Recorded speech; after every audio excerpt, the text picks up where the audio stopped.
Kisah mantan Panglima GAM, Muzakir Manaf. Dulu seorang pemberontak yang sekarang cinta mati dengan NKRI. Dengan gagah terlihat di acara retret Magelang.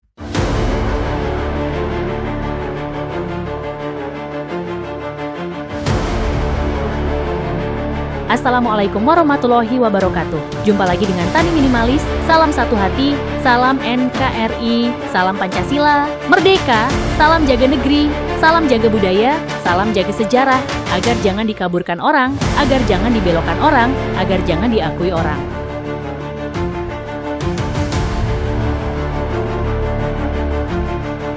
Seorang yang berjiwa pahlawan jelas berbeda dengan yang berjiwa pecundang. Seorang yang berjiwa pahlawan mau mengakui kekeliruan dan kesalahan, pahlawan akan berusaha menebus kesalahan dan kekeliruan dengan berbakti pada bangsa dan negara. Lain halnya dengan Mbak Alawi, mereka benar-benar kumpulan dari para pecundang, terbukti berbuat kesalahan tapi dengan angkuh dan sombong, tidak mau mengakui kesalahan dan meminta maaf, bahkan berusaha menghasut, mengadu domba pribumi yang dungu, bodoh dan tak berotak untuk berkumpul dalam barisannya. Sayang, pemerintah sampai hari ini belum bertindak.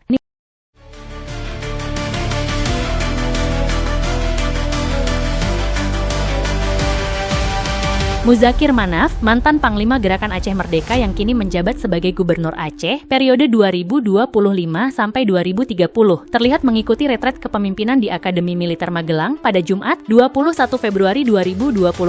Dalam kegiatan resmi tersebut, Muzakir berdiri di barisan terdepan bersama para kepala daerah lainnya. Melalui unggahan di akun resminya, @muzakirmanaf1964, ia menggambarkan pengalaman ini seperti mengulang kembali masa-masa pelatihannya di masa lalu. Dalam unggahan itu, ia menuliskan, "Latihan lagi." Muzakir juga menyebut bahwa kegiatan ini merupakan arahan Presiden Prabowo Subianto untuk mempererat hubungan emosional dan kerjasama antara kepala daerah dan pemerintah pusat. Pemandangan ini menjadi tidak biasa. Akademi Militer Magelang, yang selama ini dikenal sebagai institusi resmi negara, kini menjadi tempat bagi seorang tokoh yang dulu berada di garis depan perlawanan terhadap pemerintah Indonesia. Muzakir, atau yang akrab disapa Mualim, mengikuti program retret kepemimpinan bersama sejumlah kepala daerah terpilih dari Pilkada 2024. Ia tampak mengenakan seragam loreng, berdiri di samping Gubernur Sumatera Utara, Bobi Nasution. Pada seragamnya tertera tulisan Indonesia di dada kanan dan namanya sendiri, Muzakir, di dada kiri. Dengan ciri khas brewoknya, Muzakir juga mengenakan topi loreng yang senada dengan seragamnya.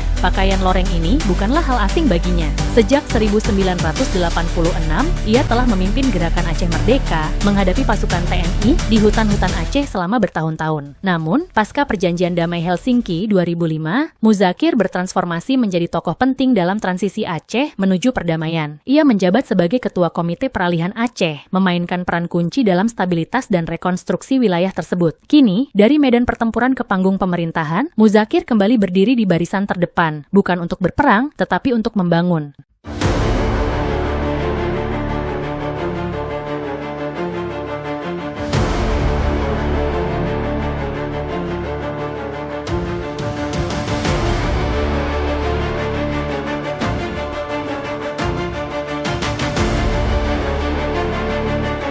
Kilas balik, kenapa Muzakir Munif menjadi anggota GAM?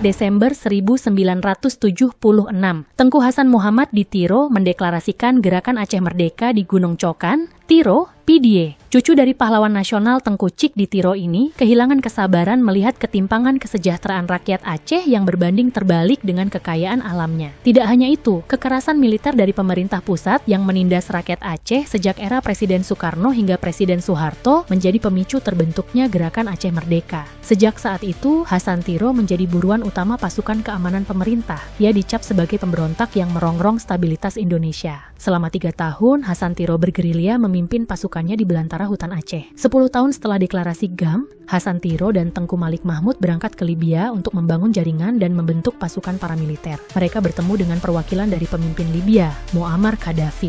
Hasan Tiro mengajukan permohonan agar Libya memberikan pelatihan militer bagi pemuda Aceh agar menjadi tentara yang tangguh. Saat itu, Libya tengah berkonfrontasi dengan Amerika Serikat dalam konflik politik dan keamanan internasional. Hasan Tiro dan Malik Mahmud bahkan menyatakan kesiapan pemuda Aceh membantu Libya jika diserang oleh Amerika. Pemerintah Libya kemudian setuju memberikan pelatihan kepada 50 pemuda Aceh dalam tahap pertama di Kamp Tanzura, kamp pelatihan bagi bangsa-bangsa tertindas yang ingin merdeka.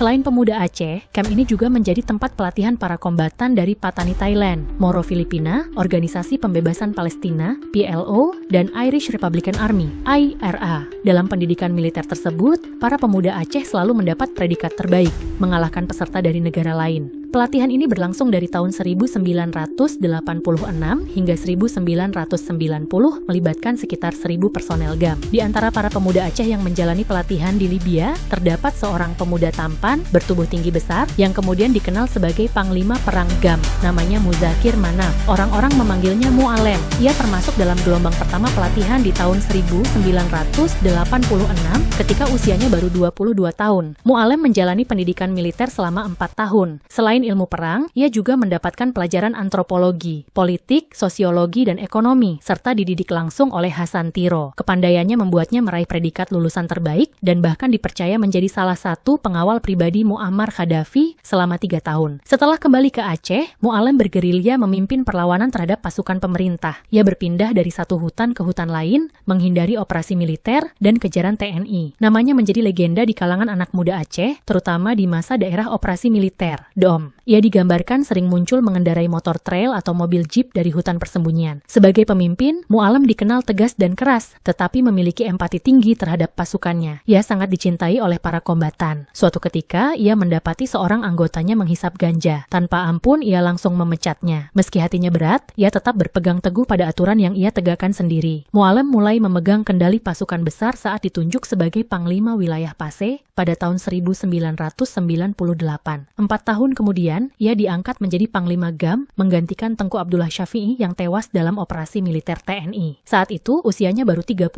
tahun, menjadikannya Panglima GAM termuda. Tahun 2004, Aceh dilanda bencana besar. Gempa bumi dan tsunami meratakan negeri Serambi Mekah, menewaskan ratusan ribu jiwa. Peristiwa ini menggugah kesadaran GAM dan pemerintah Indonesia untuk berunding. Pada 15 Agustus 2005, Perjanjian Damai Helsinki ditandatangani, mengakhiri konflik selama hampir 30 tahun. Pasca Perjanjian Damai, sayap militer GAM dibubarkan dan Komite Peralihan Aceh, KPA, dibentuk. Organisasi ini menjadi wadah transisi para mantan kombatan ke kehidupan sipil. Mu'alem ditunjuk sebagai ketuanya, posisi yang dipegangnya hingga kini. 4 bulan setelah perdamaian, untuk pertama kalinya Mu'alem muncul secara resmi di hadapan publik. Dalam konferensi pers yang hanya berlangsung 5 menit, ia tetap menjaga kemisteriusannya setelah bertahun-tahun bergerilya di hutan-hutan Aceh. Pengaruhnya di kalangan mantan kombatan tetap kuat. Hal ini terlihat saat Din Minimi, pemimpin kelompok bersenjata di Aceh, menolak menyerahkan diri kepada aparat kecuali jika dijemput langsung oleh Mu'alem yang saat itu menjabat sebagai wakil gubernur Aceh. Pada tahun 2007, mantan kombatan GAM mendirikan Partai Aceh. Mu'alem memimpin partai ini selama 3 periode. Tahun 2012,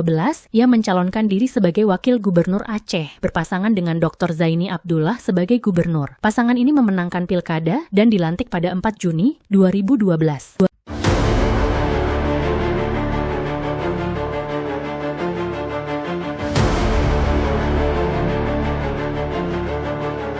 Tahun 2017, Mu'alem kembali mencalonkan diri dalam Pilkada Aceh sebagai gubernur, tetapi dikalahkan oleh Irwandi Yusuf. Namun, pada Pilkada 2024, ia kembali mencalonkan diri dan menang sebagai gubernur Aceh periode 2024 sampai 2029 setelah mengalahkan Bustami Hamzah. Partai Aceh yang dipimpinnya juga mendominasi kursi parlemen daerah dengan perolehan lebih dari 21% suara. Kini, dari seorang pejuang di hutan belantara, Muzakir Manaf berdiri di barisan pemerintahan. Perjalanan panjangnya dari panglima perang hingga pemimpin daerah adalah babak baru bagi Aceh dalam menata masa depannya.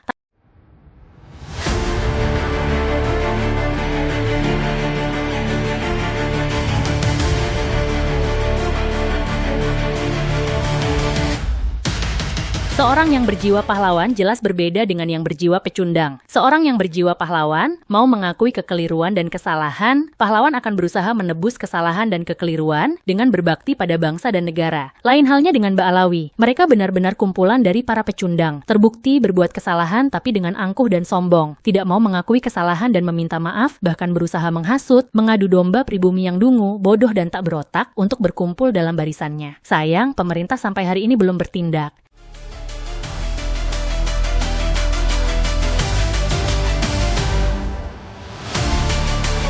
Jangan salahkan kami sebagai rakyat yang cinta NKRI, yang cinta budaya, yang cinta sejarah dan leluhur, bertindak, ingat tragedi pemberontakan PKI jangan sampai terjadi lagi, manakala kami sebagai rakyat tak sabar, semua akan kami libas. Pemberontak, mengabur sejarah, pembelok sejarah, pembuat makam palsu, pasti kami libas. Demi leluhur, demi NKRI.